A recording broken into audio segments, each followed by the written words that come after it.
दोस्तों, Asia cup में मिली करारी हार के जख्मों पर ऑस्ट्रेलिया के सामने मिली इस रोमांचक जीत ने मरहम रखने का काम जरूर किया है, क्योंकि एशिया कप में हम अपनी फ्लॉप बैटिंग के चलते ही हारे थे। मगर यहाँ बैटिंग ने तीनों मैचों में फैंस को झूमने वाले मेमोरेबल मोमेंट्स दिए। इनफैक्ट जिस एक मैच में हम हारे, उस मैच में भी 200 से ज्यादा रन बैटर्स ने बना दिए थे। सीधे सीधे कहें तो फैंस के दिल में आउट ऑफ फॉर्म चल रहे कोहली, रोहित और राहुल को लेकर जो डर था वो अब निकल गया है। बाकी सूर्य कुमार यादव, हार्दिक पांड्या और दिनेश कार्तिक पर भी अब भरोसा एक लेवल अप हो गया है। इसके अलावा अक्सर और चहल की स्पिन ने भी दिल खुश कर दिया। हालांकि इन सब पॉजिटिव आउटकम्स के बावजूद फैंस पेस यूनिट की हालत को देखकर टेंशन में है, क्योंकि पिछले कुछ दिनों से पेसर्स ने सबसे ज्यादा परेशान कर रखा है। और कल रात भी जिस तरह भुवनेश्वर बुमराह की जोड़ी फीकी नजर आ रही थी, उसने T20 वर्ल्ड कप के लिए सिलेक्ट हुई इंडियन टीम की बॉलिंग लाइनअप के बारे में दोबारा सोचने पर मजबूर कर दिया है। अब आगे क्या होगा ये तो वक्त ही बताएगा, लेकिन अगले कुछ मिनटों में हम आपको कल हुए यादगार मैच के इंटरेस्टिंग फैक्ट्स और हाईलाइट्स जरूर बताएंगे। क्रिक माइंड के special series highlights from last night के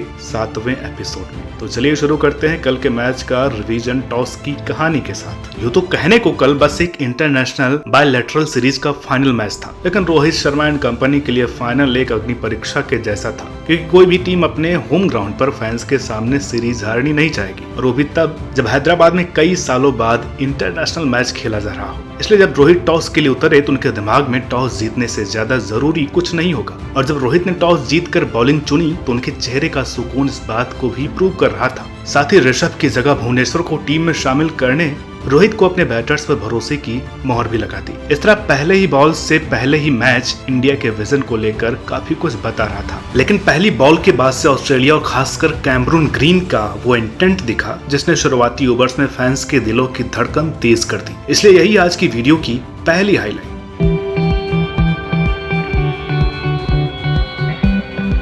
जब ग्रीन ने पहले ही बॉल से हिटिंग की और बुमराह के एक ओवर में 17 रन जोड़ते हुए पहले 4 ओवरों में टीम का स्कोर 56 रन तक पहुंचा दिया, तो लगा कहीं पहले बैटिंग करना उल्टा तो नहीं पड़ जाएगा। मगर अक्षर पटेल ने फिंच और भुवनेश्वर ने ग्रीन का विकेट लेकर मैच थोड़ा कंट्रोल किया, जिसके बाद मैक्सवेल और स्मिथ के जल्दी आउट होने से भारत को एक्स्ट्रा एज मिली। इस खुशी में ही कार्तिक से हुई एक गलती सब मिस कर गए। दरअसल हुआ ये कि मैक्सवेल के रनआउट के दौरान कार्तिक ने अक्षर की थ्रो को विकेट के आगे से कलेक्ट करने के चक्कर में खुद ही बैल गिरा दी। वो तो किस्मत अच्छी थी कि बॉल दूसरी बेल्स पर लगी और मैक्सवेल आउट हो गए, वरना अक्षर की शानदार थ्रो वेस्ट हो जाती और मैक्सवेल बच जाते। खैर जो भी हो, मैक्सवेल रन आउट हो गए और उसके बाद अक्षर ने एक ही ओवर में इंग्लिश के साथ साथ मैथ्यू वेड का विकेट लेकर कहानी बदल दी। ऑस्ट्रेलिया की बड़ी शुरुआत के बावजूद अगर 15वें ओवर तक भारत का मैच पर होल्ड था तो इसकी इकलौती वजह अक्षर पटेल के 3 विकेट और 1 रनआउट था। मगर यहीं से टीम डेविड ने सैम्स के साथ मिलकर अटैक शुरू करते हुए भुवनेश्वर के ओवर में 21 रन और फिर बुमराह के ओवर में 19 रन बटोर कर ऑस्ट्रेलिया का स्कोर 186 तक पहुंचाया। पिच में उछाल देखते हुए स्कोर कम था, लेकिन फैंस की टेंशन तब तक बुमराह और भुवनेश्वर के स्टैट्स ने बढ़ा दी थी, क्योंकि फ्लॉप चल रहे भुवी ने 3 ओवर में 39 रन दिए थे और इंजरी से लौटे बुमराह ने 4 ओवर में 50 रन।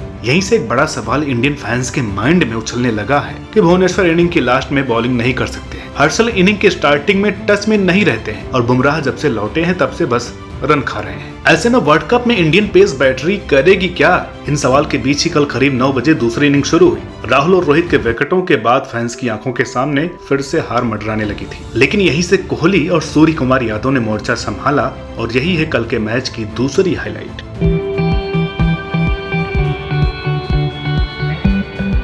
क्योंकि शुरुआत में ही 2 विकेट गिरने के बाद 187 रनों तक पहुंचना आसान नहीं होता है। ऐसे में कोहली और सूर्य कुमार यादव ने कैलकुलेटिव रिस्क लेते हुए रन रेट कभी भी हाथ से बाहर नहीं जाने दिया। खासकर कोहली ने पावर प्ले में अटैक किया और जब पावर प्ले के बाद सूर्य कुमार यादव ने हाथ खोले तो कोहली ने शीट एंकर का रोल निभाया। दूसरी तरफ खड़े यादव के बारे में तो क्या ही कहें, वे जब भी फॉर्म में होते हैं तो एक दूसरे लेवल के प्लेयर नजर आते हैं। कल स्काई ने जैम्पा को टाइमिंग के दम पर कवर्स और फ्लिक की मदद से मिड विकेट के ऊपर से जो छक्का लगाया, उसका रिप्ले जितनी बार देखा जाए उतना कम है। ये यादव के तेज 69 रनों की ही वजह थी कि उनके और कोहली के विकेट गिरने के बावजूद इंडिया सेकंड लास्ट बॉल पर 6 विकेट से मैच जीतने में कामयाब रहा। इसी के साथ भारत ने रोहित की कप्तानी में 33वां T20 इंटरनेशनल मैच जीता और सिर्फ धोनी के 42 रनों के रिकॉर्ड से पीछे है। अगर मैन ऑफ द सीरीज अक्सर यादव और कोहली इस तरह ही फॉर्म में रहें और बुमराह भी अपने रंग में जल्दी लौट आए तो रोहित जल्द ही इंडिया के बेस्ट T20 कैप्टन बन जाएंगे। तो दोस्तों ये थी इंडिया वर्सेस ऑस्ट्रेलिया सीरीज से क्रिक माइंड की highlights from last night series का लास्ट एपिसोड। इस उम्मीद के साथ कि एपिसोड आपको पसंद आया होगा,